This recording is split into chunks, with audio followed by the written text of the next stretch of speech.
अभी हम डिस्कस करेंगे एल्गोरिदम। एल्गोरिदम के अंदर आता है हमारे पास big O notation, big omega and big theta notation. इसमें हम डिस्कस करेंगे।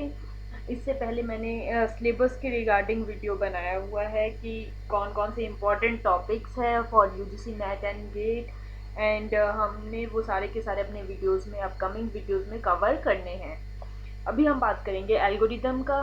तो algorithm is a step by step instruction to solve a given problem. कोई भी गिवन प्रॉब्लम है उसको स्टेप बाय स्टेप सॉल्व करने को ही हम क्या बोलते हैं, एल्गो बोलते हैं। And analysis, what is analysis? Analysis is the process of comparing two algos with respect to space and time.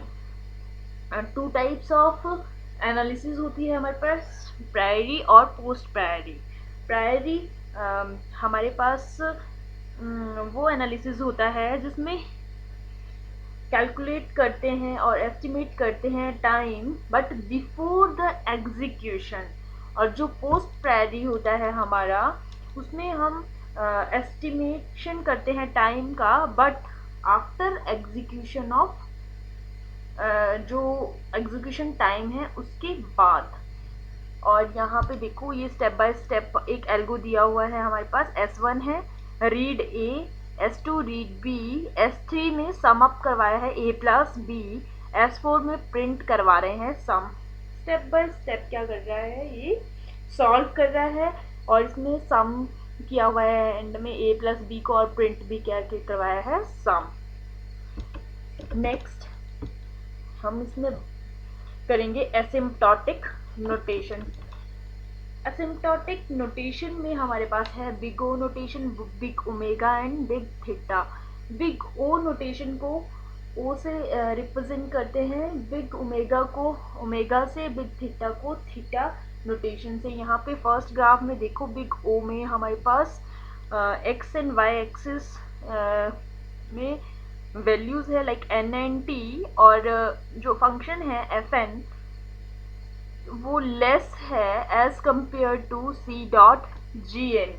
और ये क्या है, बिको हमारा वर्स्ट केस एनालिसिस है। देन ये कौन सा है, अपर बाउंड। उसमें क्या होता है हमारे पास, एट मोस्ट।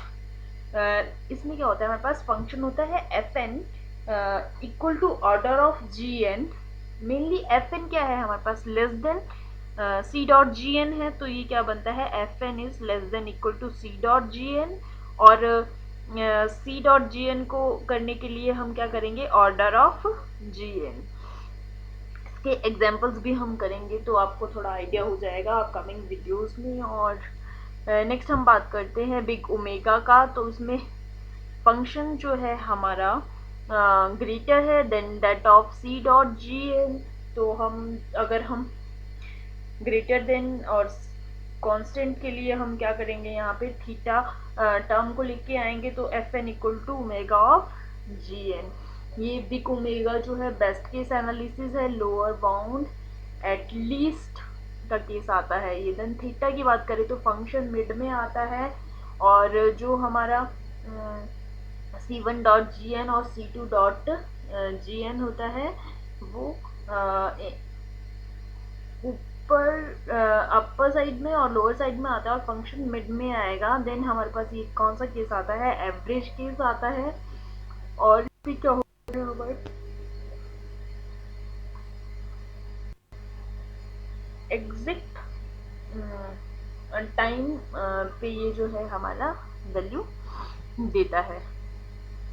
देन हम बात करें टाइम कॉम्प्लेक्सिटीज का, कि लाइक यहाँ पे देखो जो कॉम्प्लेक्सिटीज होती है वो होती है हमारे पास constant time, logarithmic, linear, quadratic, cubic, polynomial, exponential और फैक्टोरियल। तो जो कांस्टेंट टाइम होता है ऑर्डर ऑफ सी, उसका सबसे लेस होता है हमारे पास value than that of logarithmic, like order of log n, less than order of log n, less than order of n raise to power 1/2। Then आता है हमारे पास लीनियर, लीनियर में ऑर्डर ऑफ एन की टर्म्स में जो values आ रही हैं, लाइक यहाँ पे देखो ऑर्डर ऑफ एन वो आता है हमारे पास कांस्टेंट से ज़्यादा होता है। देन हम क्वाड्रेटिक की बात करें तो ऑर्डर ऑफ एन स्क्वायर आएगा।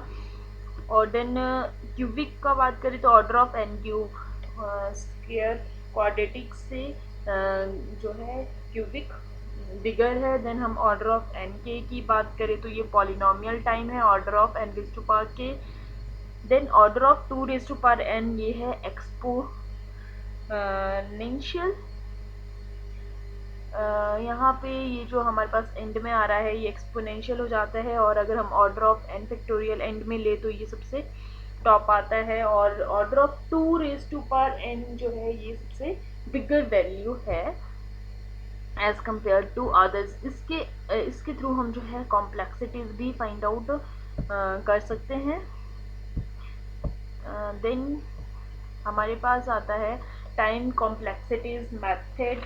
तो मेथड्स हमारे पास डिफरेंट है, like loops, nested loop, if else, statements के रिगार्डिंग रिकर्सिव एल्गोरिदम है। उसमें हमारे पास रिकर्जन रिलेशंस भी आते हैं, सब्स्टिट्यूशन मेथड्स आते हैं, रिकर्सिव ट्री मेथड्स आते हैं। देन हमारे पास मास्टर्स थ्योरम आता है। तो जो ये मेथड है पहला है सिंपल फॉर लूप का। तो इसमें क्या होता है हमारा the running time of a loop is at most the running time of the statements inside the loop multiplied by the number of iterations. ये क्या करता है सिंपली हमारे पास लूप में जो है फॉर लूप के थ्रू एग्जीक्यूट होती है इंस्ट्रक्शंस, जो भी स्टेटमेंट्स होती है प्रोग्राम की। देन हमारे पास उसके according total time find out करता है। देन हम बात करें नेस्टेड फॉर लूप का, तो ये क्या करता है analyse from inner loop to outer loop. Nested में क्या होता है इनर लूप से एनालाइज करता है to outer loop. Total running time is the product of the sizes of all the loops. जो टोटल रनिंग टाइम आएगा वो क्या होगा प्रोडक्ट होगा of the sizes of the loop. Like program में स्टेटमेंट्स है और उसमें हर एक का कॉम्प्लेक्सिटी अलग अलग है। देन उसको क्या करेंगे प्रोडक्ट करेंगे। देन हमारे पास नेस्टेड लूप का टोटल टाइम जनरेट होगा। देन हमारे पास इफ एल्स है, उसमें भी हमारे पास स्टेटमेंट्स होगी। इफ और एल्स का कंडीशन एग्जीक्यूट होगा और देन जो भी हमारे पास वैल्यू आएगी जिसकी सबसे ज़्यादा होगी या फिर प्रोडक्ट करेंगे तो जो वैल्यू हमारे पास आएगी वो हमारी इफ एल्स की टाइम कॉम्प्लेक्सिटी निकल के आएगी। देन रिकर्सिव एल्गोरिदम का अगर हम बात करें तो इसमें भी हमारे पास वैल्यूज मिलेगी हमें। रिकर्सिव ट्री के थ्रू भी हम कैलकुलेट कर सकते हैं। इसमें भी step by step algorithm execute होंगे और उनकी कॉम्प्लेक्सिटी होगी। देन एंड में प्रोडक्ट करेंगे हम स्टेटमेंट्स का।